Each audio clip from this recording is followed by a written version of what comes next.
ఇప్పుడు city round up చూద్దాం.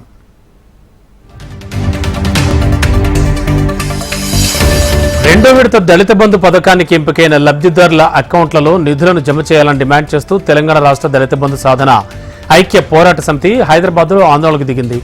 రాష్ట్ర వ్యాప్తంగా తరలివచ్చిన లబ్ధిదారులు తమకు న్యాయం చేయాలని అసెంబ్లీ ఎదురుగా ఉన్న గన్ పార్క్లోని అమరవీరుల స్తూపం ముందు నిరసన చేపట్టారు. రెండో విడతలో జిల్లా కలెక్టర్ల పర్యవేక్షణలో ఎన్నికైన లబ్ధిదారులని ఎంపికై దాదాపు 4 నెలల సమయం దాటిందని సమితి నాయకులు తెలిపారు. గత ప్రభుత్వం ఒక్కొక్క లబ్ధిదారుడికి 3 లక్షల రూపాయల చొప్పున జిల్లా కలెక్టర్ల అకౌంట్లో నిధులు మంజూరు చేసిందన్నారు. మొదటి విడతగా 3 లక్షల రూపాయల నిధులను తక్షణమే అకౌంట్లలో జమ చేసే విధంగా కాంగ్రెస్ ప్రభుత్వం ఉత్తర్వులను ప్రస్తుతం జారీ చేయాలని కోరుతున్నారు. వాళ్ళు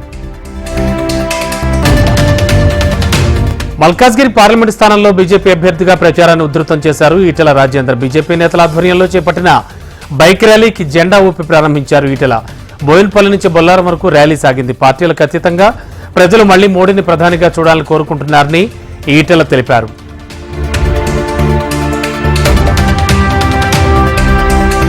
ఆర్టీసీ ఉద్యోగులకు 21% పీఆర్సీ ప్రకటించినందుకు కృతజ్ఞతగా హకీంపేట్ డిపో ఎదురుగా సీఎం రేవంత్ చిత్రపటానికి పాలాభిషేకం చేశారు టీపీసీసీ ఉపాధ్యక్షులు తోటకూర వజ్రేష్ యాదవ్. రాష్ట్ర సాధన ఉద్యమంలో ఆర్టీసీ ఉద్యోగులు కీలక పాత్ర పోషించారన్నారు. ఆర్టీసీ కార్మికుల హక్కుల సాధన కోసం ఎన్నిసార్లు సమ్మె చేసినా గత బీఆర్ఎస్ ప్రభుత్వం పట్టించుకున్న పాపాన పోలేదని ఆయన ఎద్దేవా చేశారు.